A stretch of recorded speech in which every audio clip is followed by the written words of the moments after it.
C'est le conflit armé le plus vaste que l'humanité ait connu. Une guerre meurtrière qui a engagé des dizaines de millions de combattants à travers le monde. Voyons sur carte un résumé des grandes étapes de la Seconde Guerre mondiale.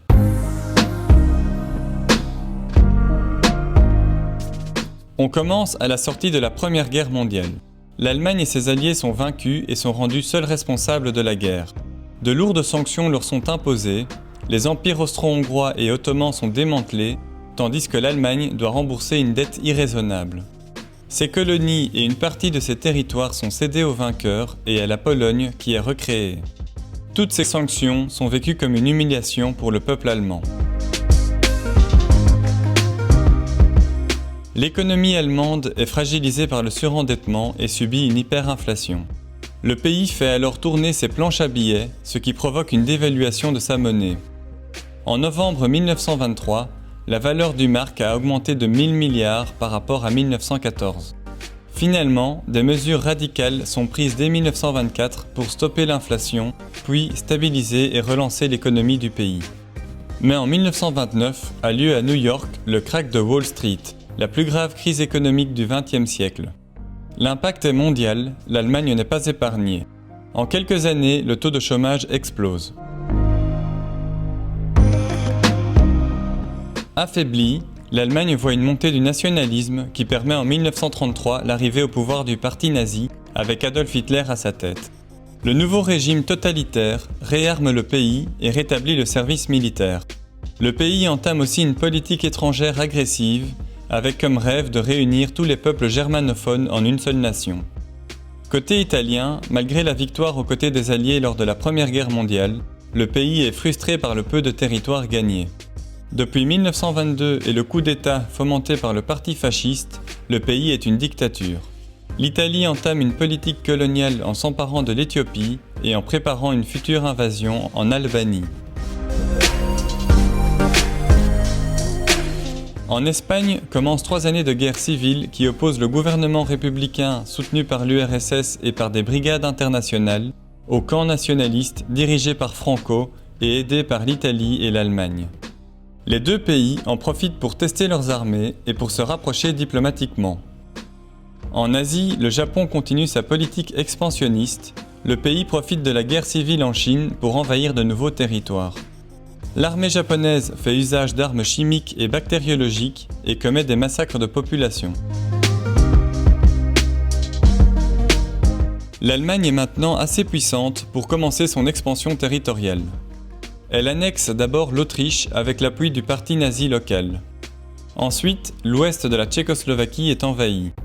La République slovaque devient un État satellite allemand, alors que la Hongrie se rapproche diplomatiquement. Après l'occupation d'un bout de la Lituanie, le pays signe un pacte de non-agression et un plan de partage de l'Europe avec l'URSS, puis s'attaque à la Pologne.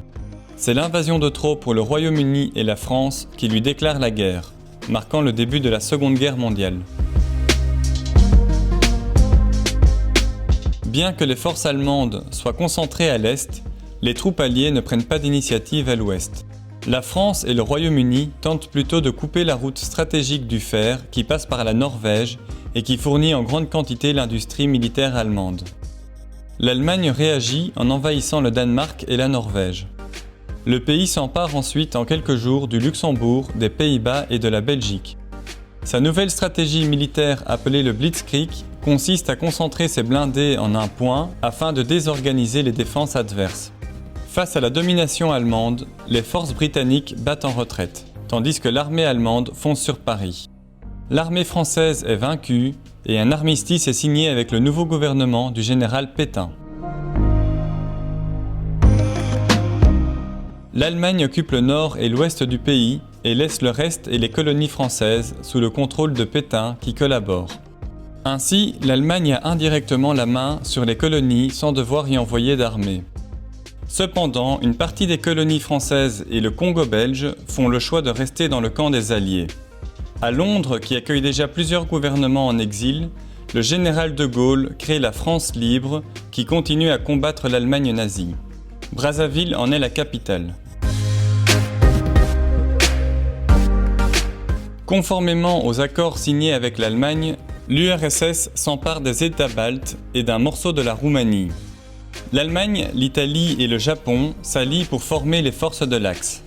En face, tous les dominions et colonies britanniques, à l'exception de l'Irlande, entrent en guerre. En Afrique, les combats commencent entre les colonies italiennes et les forces alliées.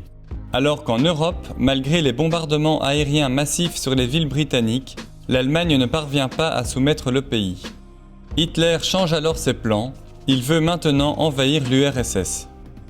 Mais le plan est retardé par l'Italie qui échoue à envahir la Grèce et qui recule désormais face aux Alliés. Après l'adhésion de la Hongrie, de la Roumanie et de la Bulgarie aux forces de l'Axe, les armées allemandes partent vers le sud pour envahir la Yougoslavie et la Grèce. Un peu partout en Europe, la résistance s'organise sous différentes formes. Il arrive que la population organise des grèves, des manifestations ou qu'elle protège des personnes recherchées. Certains groupes mieux organisés font de l'espionnage pour les Alliés, organisent des sabotages ou impriment des journaux de résistance. En Europe de l'Est, de véritables guérillas mettent à mal les forces de l'Axe. En Yougoslavie et en Grèce, des groupes résistants communistes et royalistes s'affrontent même entre eux. L'Allemagne n'est pas épargnée par la résistance anti-nazie. Certains tenteront d'assassiner Hitler, mais échoueront. Le 22 juin, les forces de l'Axe lancent par surprise la plus grande invasion militaire de l'histoire en URSS qui passe de facto dans le camp des Alliés. Le gros des troupes allemandes, bien équipées et motorisées, s'élance vers l'Est. Afin de soutenir les Soviétiques, l'Iran est occupé par les Alliés, ce qui ouvre une route de ravitaillement via le Caucase. Les armées allemandes arrivent à Leningrad et entament le siège de la ville qui durera 872 jours et fera plus d'1 million de victimes parmi la population. Plus au sud, les troupes allemandes sont stoppées aux portes de Moscou où elles vont vivre un hiver rigoureux et meurtrier. Derrière la ligne de front, les SS massacrent les populations slaves et juives. En Asie, le Japon occupe l'Indochine française. Pour contrer sa politique expansionniste, le pays subit un embargo total sur le pétrole et l'acier imposé par les États-Unis. En réaction, le Japon attaque par surprise les États-Unis à Pearl Harbor. Un bombardement aérien massif endommage une grosse partie de la flotte navale. Les États-Unis entrent en guerre du côté des Alliés. Dans un premier temps, ils concentrent leurs forces sur le front du Pacifique. Le pays ravitaille aussi largement l'URSS qui résiste toujours à l'avancée allemande. Le Japon se lance ensuite dans la conquête du Pacifique. En plus des massacres des populations, le Japon envoie 10 millions de civils chinois dans des camps de travail forcés. En Indonésie, des millions de prisonniers subissent le même sort sur l'île de Java. En Birmanie et en Thaïlande, les prisonniers alliés sont épuisés dans la construction d'une voie ferrée. De plus, des centaines de milliers de femmes sont enrôlées de force dans des centres de prostitution pour l'armée japonaise. En Europe, des camps de concentration et d'extermination sont construits pour massacrer entre autres les juifs, les résistants et opposants politiques, les tziganes, les homosexuels et les personnes handicapées. Craignant un second front en Europe, Hitler fait construire le mur de l'Atlantique, une série d'installations militaires qui protègent les côtes d'une invasion. Mais les Alliés débarquent d'abord au Maroc et en Algérie. La Libye italienne se retrouve prise entre deux fronts. Ayant perdu le contrôle de ses colonies, le régime de Vichy est envahi. À l'est, les forces de l'Axe tentent de couper la route de ravitaillement du Caucase. Mais pour la première fois, l'offensive allemande subit un gros revers militaire. Les soviétiques prennent l'initiative et contre-attaquent. L'Afrique est désormais entièrement contrôlée par les Alliés qui organisent un débarquement en Sicile. Le nouveau gouvernement italien demande l'armistice, ce qui lui vaut d'être envahi par les armées allemandes. L'URSS évolue rapidement vers l'ouest, obligeant le gros de l'armée allemande à se concentrer sur ce front. Le 6 juin 1944, les Alliés débarquent en Normandie. Leurs armées prennent rapidement le dessus et libèrent Paris. À l'ouest comme à l'est, les pays sont libérés un à un ou changent de camp. La victoire étant proche, les puissances alliées annoncent la création future de l'ONU. Les pays qui auront déclaré la guerre à l'Allemagne et au Japon y seront admis pour la conférence fondatrice, ce qui déclenche une vague de déclarations de guerre, mais sans grandes conséquences. Le 30 avril, Hitler se suicide dans son bunker, juste avant l'arrivée des Soviétiques. 8 jours plus tard, le pays capitule. Les États-Unis et l'URSS unissent ensuite leurs forces pour en venir à bout de l'Empire du Japon. Les Soviétiques entament une invasion militaire via la Mandchourie, alors que les États-Unis envoient 2 bombes atomiques sur Hiroshima et Nagasaki. Le 15 août, le Japon abdique à son tour, ce qui marque la fin de la Seconde Guerre mondiale. Après 6 années de guerre, le bilan humain est lourd, avec au moins 60 millions de morts, principalement des civils. De nombreuses villes sont ravagées. L'Allemagne et l'Autriche sont divisées et passent sous contrôle des vainqueurs.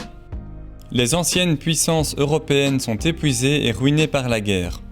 Les États-Unis et l'URSS sont alors les 2 dernières superpuissances. Malgré la mise en place de l'ONU qui a comme but de maintenir la paix et la sécurité internationale, les deux vont rapidement s'affronter en jouant de leur influence dans le monde.